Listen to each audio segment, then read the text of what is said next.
La siguiente exposición en el Diplomado en Nutriología Médica, Obesidad, Diabetes mellitus, Síndrome metabólico y enfermedad renal, presentamos el tema cetoacidosis diabética, síndrome hiperglucémico hiperosmolar, revisión de pacientes adultos con descompensación aguda.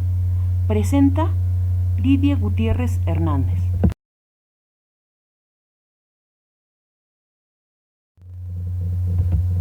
El contenido de este artículo se basa en la introducción, fuentes y criterios de sección, epidemiología, fisiopatología de la cetoacidosis diabética, fisiopatología del síndrome hiperglucémico hiperosmolar, causas precipitantes de cetoacidosis y de síndrome hiperglucémico hiperosmolar, presentación clínica y diagnóstico, tratamiento, transición del tratamiento agudo, prevención, complicaciones, resumen de pautas, tratamientos emergentes y conclusiones.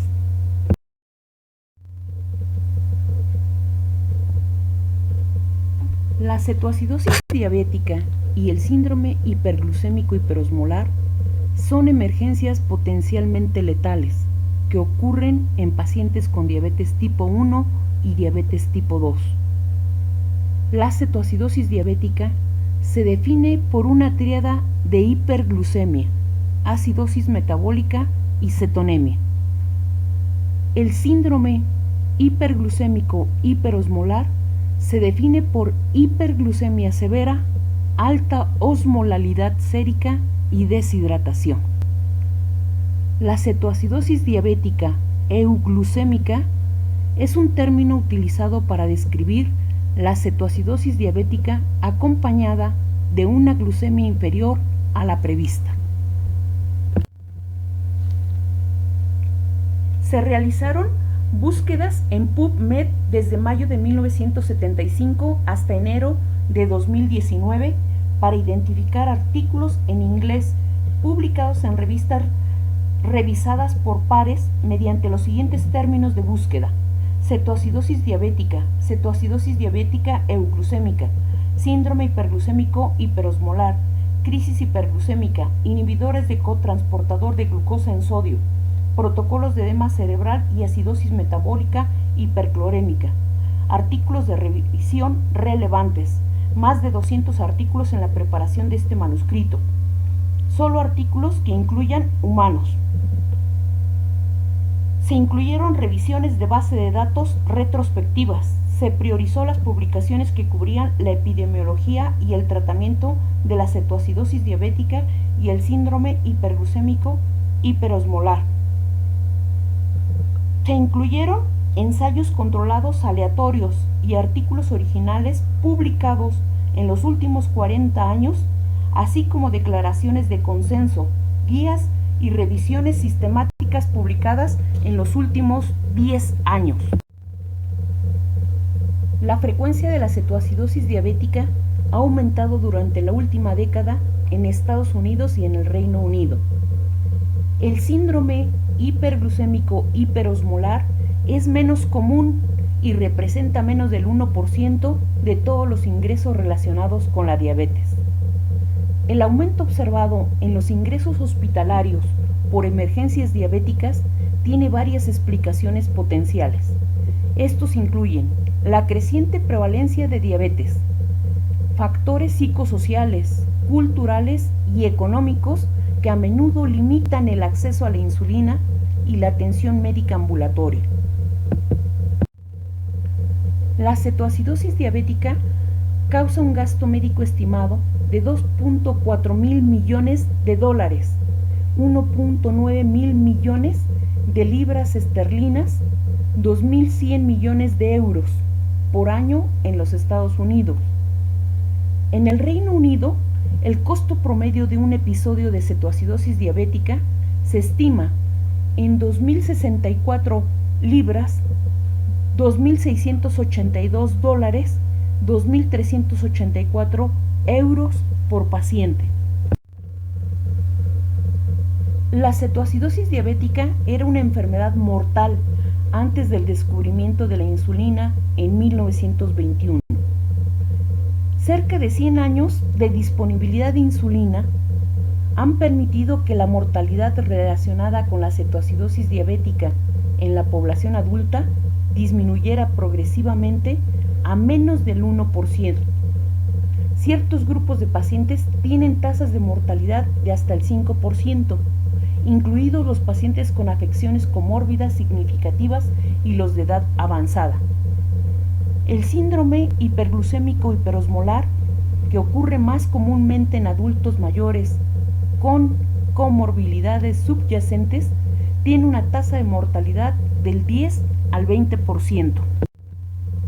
La cetoacidosis diabética euglucémica se describió por primera vez en una serie de 37 pacientes que presentaban una glucemia inferior a 300 miligramos por decilitro, descrito en el contexto de trastornos por consumo de alcohol, embarazo, enfermedad hepática crónica, medicamentos, inhibidores de cotransportador sodio-glucosa tipo 2. En la fisiopatología de la cetoacidosis diabética, un aumento en las hormonas contrarreguladoras contribuye a la gluconeogénesis acelerada, la glucogenólisis y la utilización de glucosa por los tejidos periféricos. El glucagón es la hormona contrarreguladora principal responsable del desarrollo de la cetoacidosis diabética. Al igual, aumentan otros contrarreguladores como las catecolaminas, el cortisol y la hormona del crecimiento. Sin embargo, incluso el glucagón no es absolutamente esencial, ya que la cetoacidosis diabética también se ha descrito en pacientes después de pancreatectomía. En el hígado, las enzimas gluconeogénicas fructosa 1,6 bifosfatasa, fosfoenol piruvato carboxiquinasa, glucosa 6 fosfatasa y piruvato carboxilasa son estimuladas por un aumento en la relación glucagón-insulina y por un aumento en las concentraciones circulantes de cortisol hepático. La gluconeogénesis es el mecanismo principal para la hiperglucemia en la cetoacidosis, pero la gluconeogénesis renal también contribuye. En el tejido adiposo, la combinación de deficiencia severa de insulina con concentraciones elevadas de hormonas contrarreguladoras activa la lipasa sensible a las hormonas, lo que lleva a un aumento de los ácidos grasos libres circulantes. El exceso de estos ácidos grasos libres se oxida a acetoacetato y beta-hidroxibutirato en las mitocondrias hepáticas, lo que da como resultado cetonemia y acidosis. El glucagón acelera la generación de cetonemia e hiperglucemia en el estado deficiente de insulina. Además de la sobreproducción de cetonas, el aclaramiento también disminuye en la cetoacidosis diabética.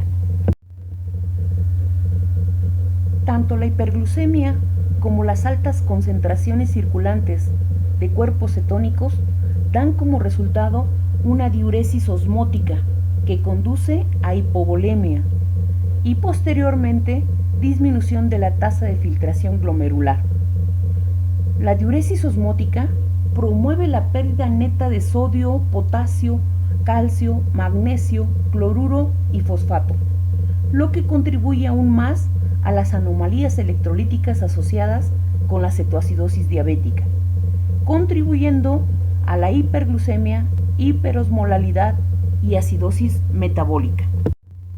En la fisiopatología del síndrome hiperglucémico hiperosmolar existe un grado más severo de deshidratación debido a la diuresis osmótica y la ausencia de cetosis, cetonemia significativa.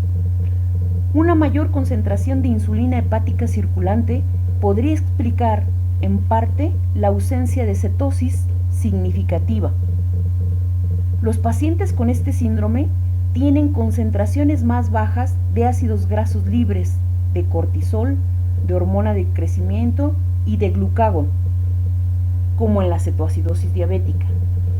Los pacientes pueden tener acidosis metabólica leve debido a insuficiencia renal y deshidratación.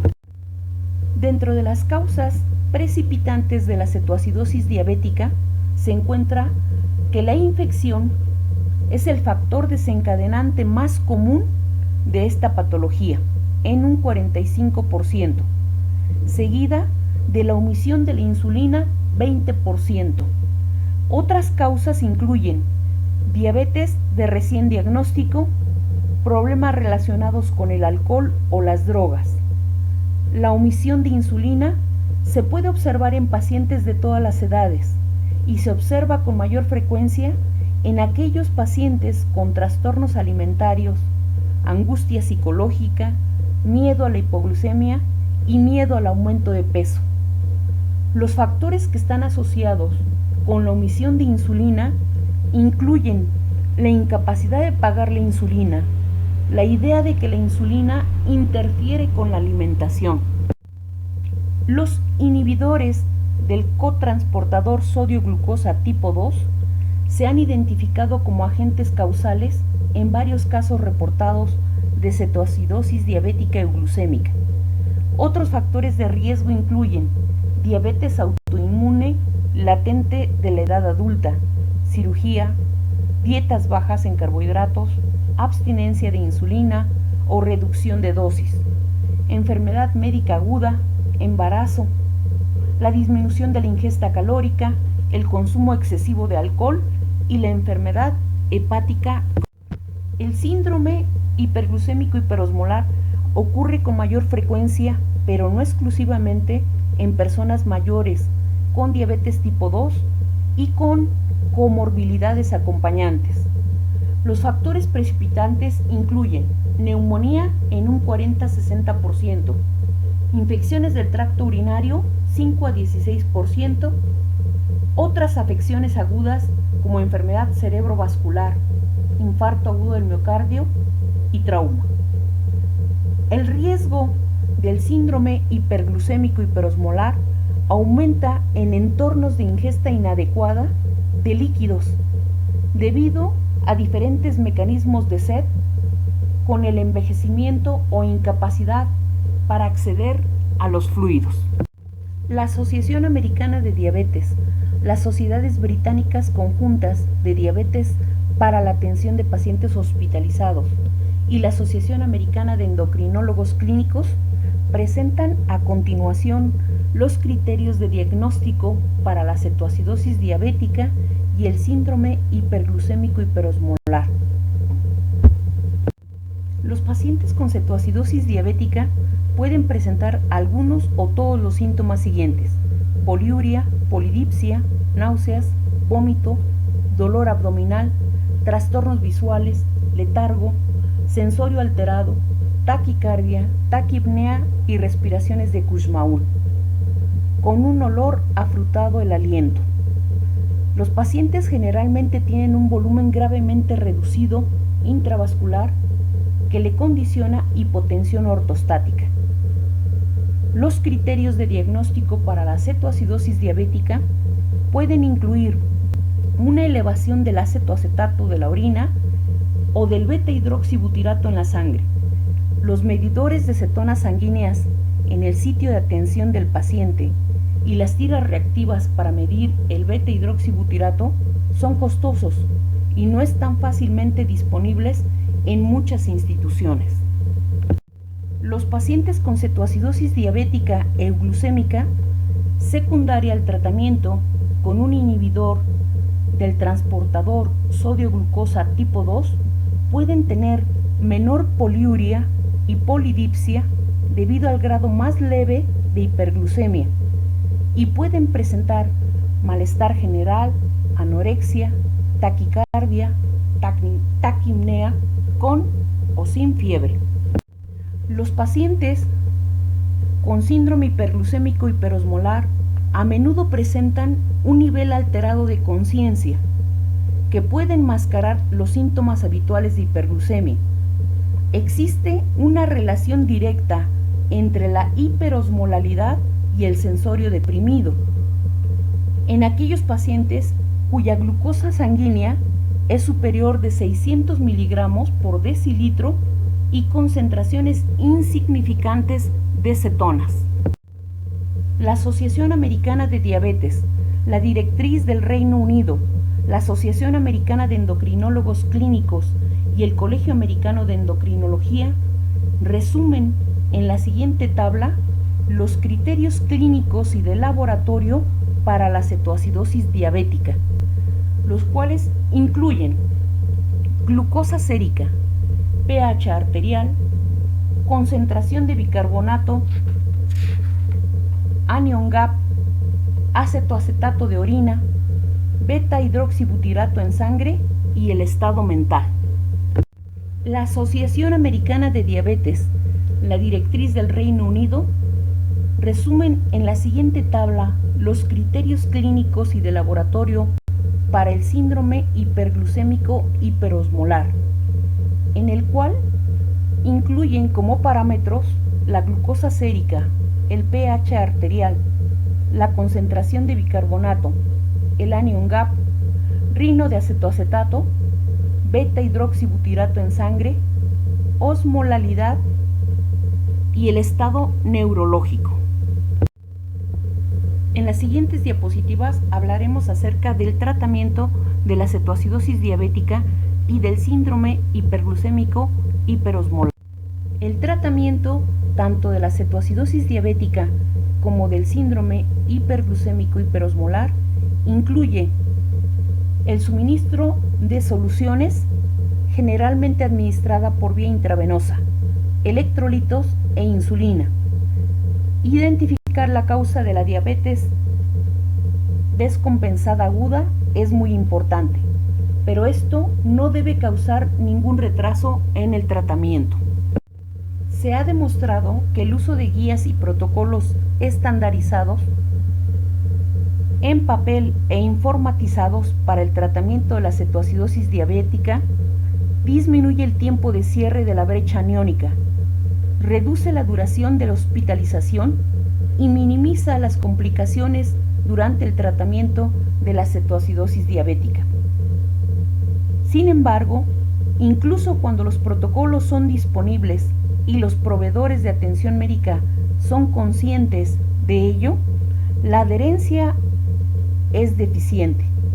Los protocolos de tratamiento deben diseñarse para que sean flexibles y fáciles de usar por parte de médicos, enfermeras y otros proveedores de atención médica. Es especialmente importante reconocer que las pautas y los conjuntos de órdenes que están escritos o integrados en un registro de salud electrónico no sustituyen el buen juicio clínico. El tratamiento de la cetoacidosis diabética consiste en restauración del volumen intravascular, prevención y o corrección de anomalías electrolíticas, corrección de la acidosis, corrección de la hiperglucemia, paciente neurológicamente íntegro al que le podemos suministrar líquidos orales. El reemplazo inicial de líquidos intravenosos se lleva a cabo con una solución de cloruro de sodio al 0.9%.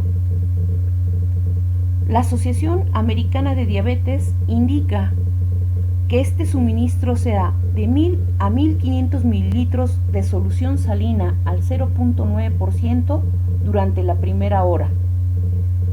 El Reino Unido indica 1000 mililitros de solución salina al 0.9% durante la primera hora. Después de la primera hora, la tasa de líquidos intravenosos debe ajustarse en función del estado hemodinámico y electrolítico del paciente y en general mantenerse entre 250 y 500 mililitros por hora.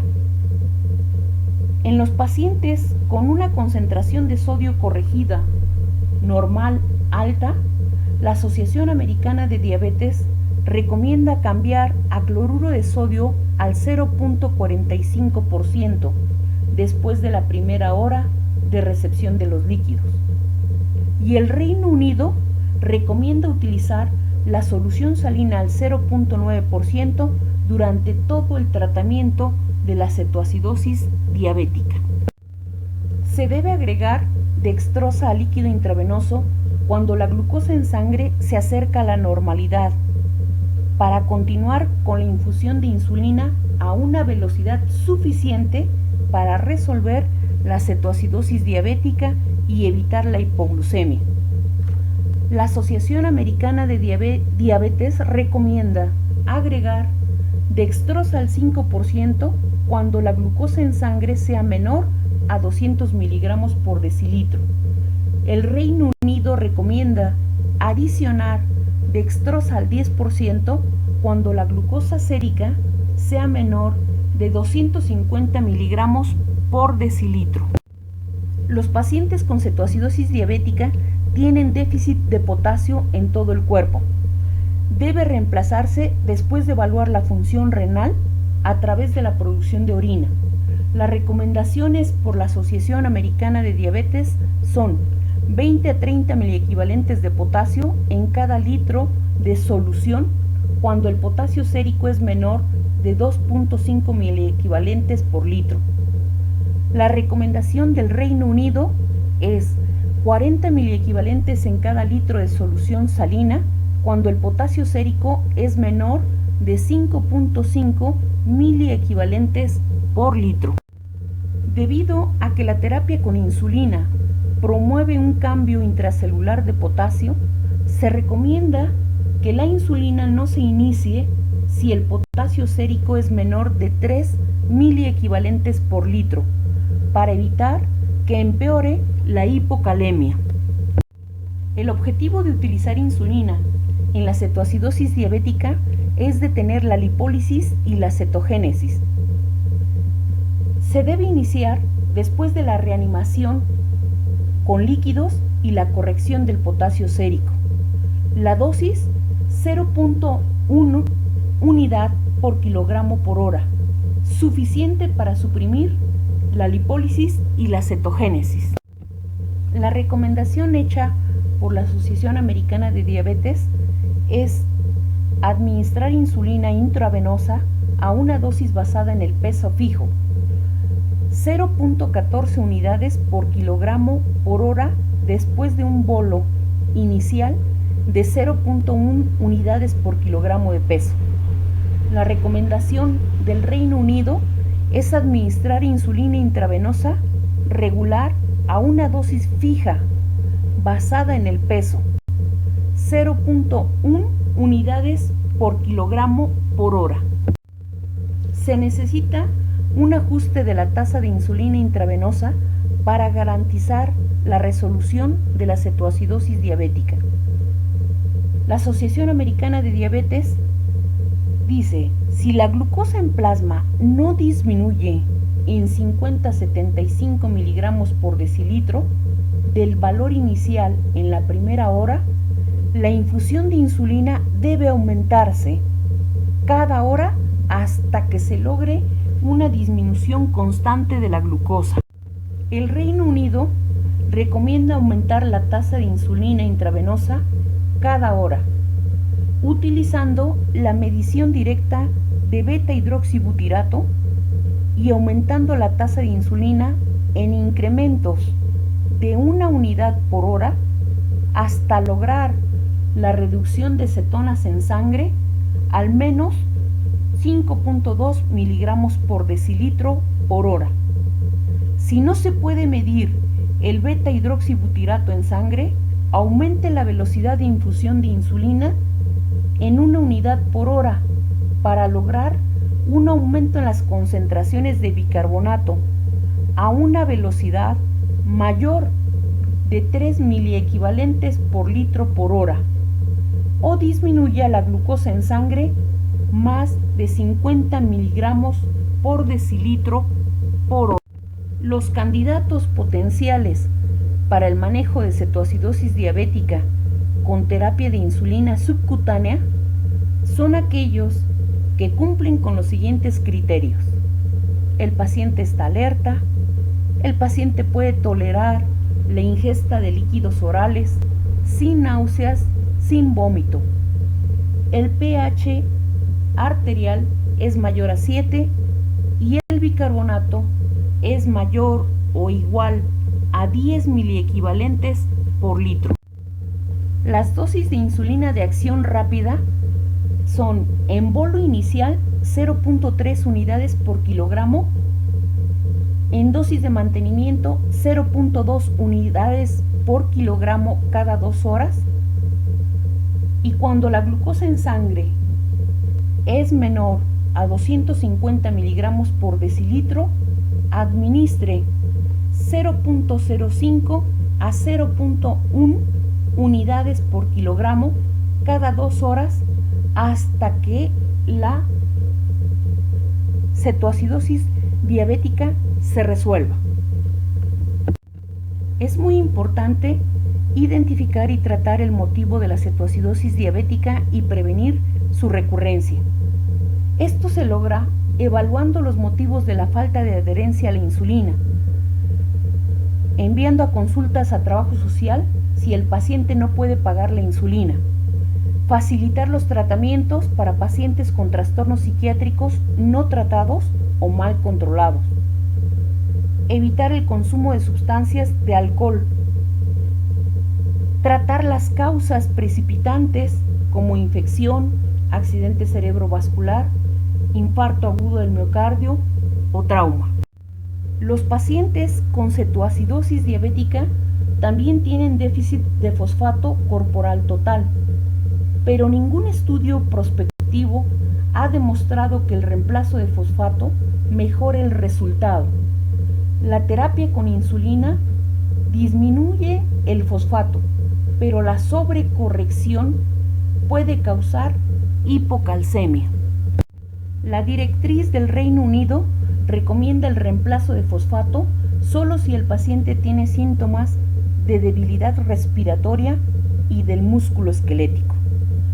La Asociación Americana de Diabetes recomienda que se puede indicar 20 a 30 milimoles de fosfato en pacientes que tengan disfunción cardíaca, anemia, depresión respiratoria o una concentración de fosfato por debajo de 1 miligramo por decilitro. Una revisión sistemática de la evidencia disponible no respalda el reemplazo de bicarbonato de sodio en pacientes adultos con cetoacidosis diabética con un pH de 6.9 o superior. La revisión también encontró evidencia retrospectiva de empeoramiento paradójico transitorio de la cetosis y una mayor necesidad de suplementos de potasio en pacientes que recibieron bicarbonato de sodio. Debido a posibles daños y falta de beneficios sostenidos, la directriz del Reino Unido no recomienda el uso de bicarbonato en ningún paciente con cetoacidosis diabética. La directriz de la Asociación Americana de Diabetes recomienda que se considere la administración lenta de 100 miliequivalentes de bicarbonato de sodio durante 2 horas cuando el pH es inferior a 6.9. Los objetivos del tratamiento del síndrome hiperglucémico hiperosmolar incluyen la corrección de los déficits de volumen mientras se reduce y normaliza la hiperosmolaridad plasmática, lo que corregiría la hiperglucemia. Los pacientes con este síndrome siempre deben ser ingresados en el hospital, no solo para lograr la estabilidad metabólica, que a menudo requiere más de 24 horas de tratamiento, sino también para identificar y tratar la causa precipitante. El reemplazo de soluciones se lleva a cabo de la siguiente manera: utilizar 1000 mililitros de solución de cloruro de sodio al 0.9% durante la primera hora para reemplazo inicial de líquidos. Después de la primera hora, la tasa de líquidos intravenosos debe ajustarse en función del estado hemodinámico y electrolítico del paciente. En general, mantenerse 250 a 500 mililitros por hora. La Asociación Americana de Diabetes recomienda que los pacientes con un sodio corregido normal o alto puede cambiarse a cloruro de sodio al 0.45% después de la primera hora de reemplazo de líquidos. La directriz del Reino Unido: ajuste de la tasa horaria de solución salina al 0.9% para lograr una disminución de la glucosa sanguínea, 70 a 100 miligramos por decilitro por hora, una osmolalidad plasmática de 3 a 8 miliosmoles por kilogramo por hora. Se debe agregar dextrosa al líquido intravenoso con la finalidad de permitir una infusión continua de insulina a una velocidad suficiente hasta que se resuelva el síndrome hiperosmolar hiperglucémico. La Asociación Americana de Diabetes recomienda adicionar dextrosa al 5% cuando la glucosa sanguínea se encuentre por abajo de 300 miligramos por decilitro. La directriz del Reino Unido menciona agregar dextrosa al 5% o dextrosa al 10% cuando la glucosa sanguínea sea menor de 250 miligramos por decilitro. Los pacientes con síndrome hiperglucémico hiperosmolar tienen déficit de potasio en todo el cuerpo, que debe reemplazarse después de evaluar la función renal. Nunca iniciar insulina si el potasio sérico es menor de 3 miliequivalentes por litro. No se recomienda el reemplazo rutinario de fosfato. La Asociación Americana de Diabetes recomienda adicionar 20 a 30 miliequivalentes de potasio en cada litro de solución cuando el potasio sérico es menor de 5.2 miliequivalentes por litro. El Reino Unido, 40 miliequivalentes en cada litro de solución salina al 0.9% cuando el potasio sérico es menor de 5.5 miliequivalentes por litro y el paciente se encuentra orinando. No se ha determinado el momento óptimo para iniciar la insulina intravenosa en el tratamiento del síndrome hiperglucémico hiperosmolar. Tampoco se ha determinado la dosis inicial óptima de insulina intravenosa en este síndrome. La Asociación Americana de Diabetes recomienda: 1. Comience la insulina intravenosa después del inicio de la reanimación hídrica y la corrección de cualquier hipocalemia. 2. Inicie la insulina intravenosa con una dosis basada en peso fijo 0.14 unidades por kilo por hora o con una dosis basada en peso fijo 0.1 unidades por kilogramo por hora después de un bolo inicial de 0.1 unidades por kilogramo de peso. 3. Ajuste la tasa de insulina dextrosa intravenosa para mantener las concentraciones en un rango de 250 a 300 miligramos por decilitro hasta que el síndrome hiperglucémico hiperosmolar se haya resuelto. La directriz del Reino Unido recomienda en el síndrome hiperglucémico hiperosmolar: 1. Iniciar la insulina intravenosa si el paciente tiene concentraciones de 3-beta hidroxibutirato mayor de 10.4 miligramos por decilitro. 2. Comenzar con dosis bajas de insulina intravenosa 0.05 unidades por kilo por hora.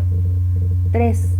Ajustar la velocidad de infusión de insulina por hora en 1 unidad por hora La glucosa en sangre no debe descender de 180 a 270 miligramos por decilitro durante las primeras 24 horas de tratamiento.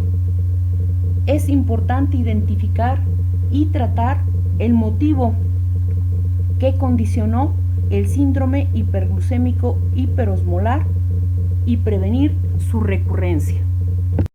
Ningún estudio ha investigado el enfoque óptimo para el tratamiento de la hipocalemia o hipofosfatemia en pacientes con síndrome hiperglucémico hiperosmolar. Sin embargo, los pacientes suelen tener un agotamiento total del cuerpo más severo que los pacientes con cetoacidosis diabética y se recomienda una monitorización estrecha. La Asociación Americana de Diabetes recomienda agregar 20 a 30 miliequivalentes de potasio en cada litro de solución cuando el potasio sérico está por debajo de 5.2 miliequivalentes por litro. La guía del Reino Unido recomienda adicionar 40 miliequivalentes por litro de solución salina normal cuando el potasio sérico es inferior a 5.5 miliequivalentes por litro. La directriz del Reino Unido recomienda reemplazar el fosfato si la hipofosfatemia persiste más allá de la fase aguda del tratamiento. La transición del manejo agudo consiste en que después de la resolución de la cetoacidosis diabética y el síndrome hiperglucémico hiperosmolar, todos los pacientes deben de pasar de la insulina intravenosa a la insulina subcutánea. Esto incluye a los pacientes con cetoacidosis diabética euglucémica. Los episodios recurrentes de cetoacidosis diabética y síndrome hiperglucémico hiperosmolar pueden prevenirse en muchos casos. Se debe proporcionar al paciente educación e intervención personalizadas. Esta educación, a veces llamada educación de habilidades de supervivencia, puede incluir una revisión de las causas, de los signos, de los síntomas, así como qué debe de hacer, a quién debe de llamar cuando se desarrollen los síntomas. Proporcionar a los pacientes y a sus familiares información sobre cómo manejar sus medicamentos. Se debe incluir una guía de cómo debe de pagar por esos medicamentos, importante para prevenir los reingresos.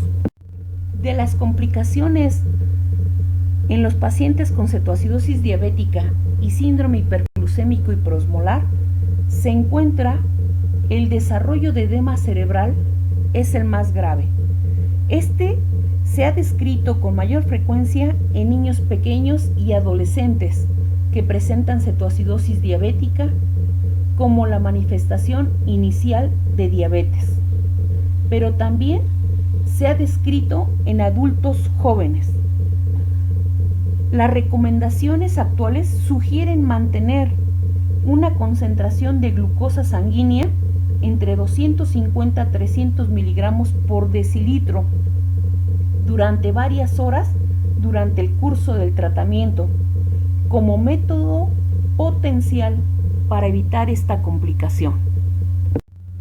El reconocimiento temprano de un posible deterioro neurológico como un nuevo dolor de cabeza, de aparición o intensificación, una disminución en el nivel de conciencia, vómitos recurrentes, incontinencia urinaria, irritabilidad, respiraciones anormales, son una evidencia sugestiva de aparición de edema cerebral.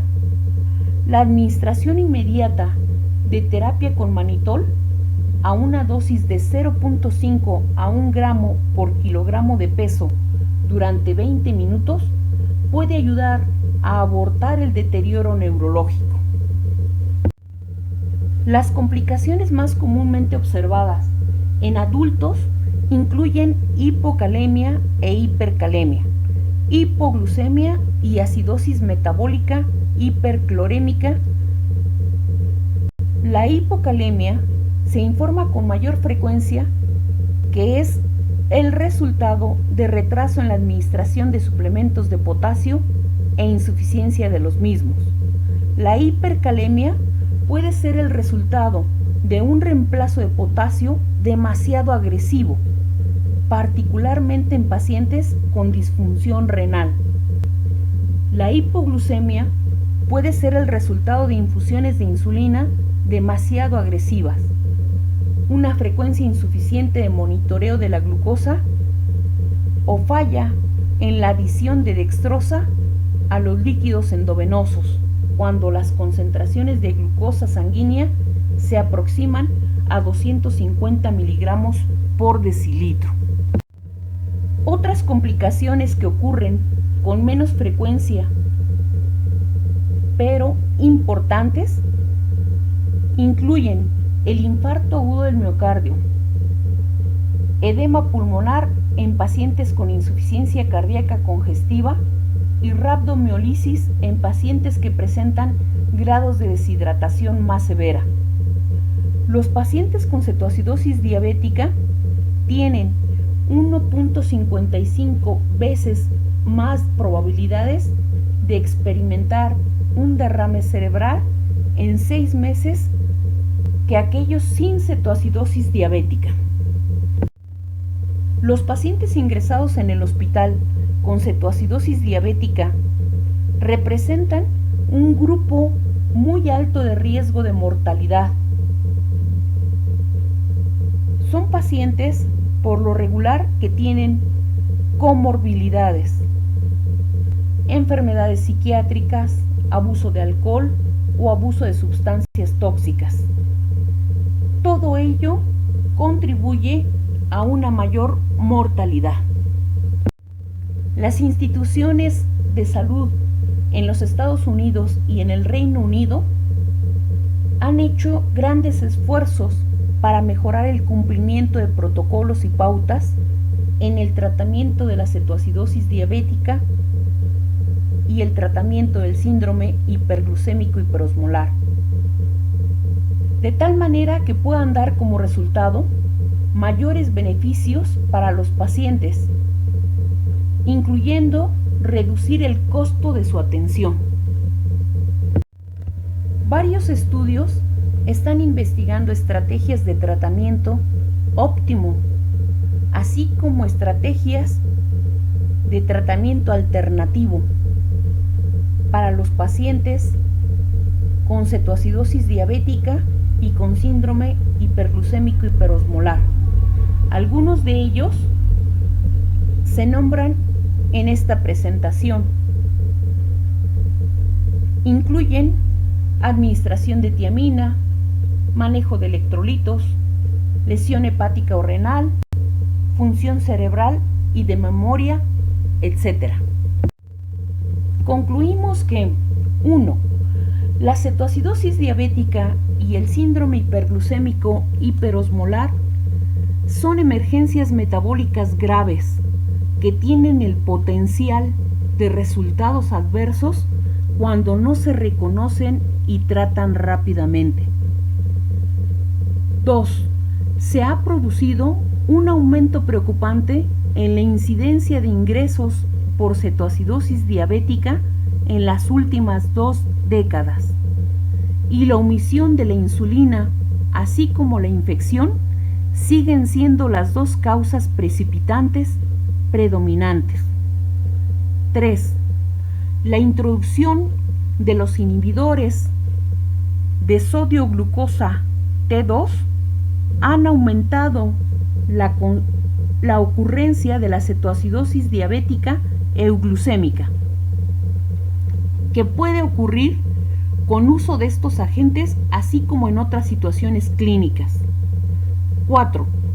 Educar a los pacientes para controlar la presencia de cetonas en sangre y orina, así como reconocer los síntomas, náuseas, vómitos y o fatiga, incluso si las concentraciones de glucosa en sangre están por abajo de 200 miligramos por decilitro, es importante, ya que estos síntomas pueden representar signos tempranos de advertencia de cetoacidosis diabética.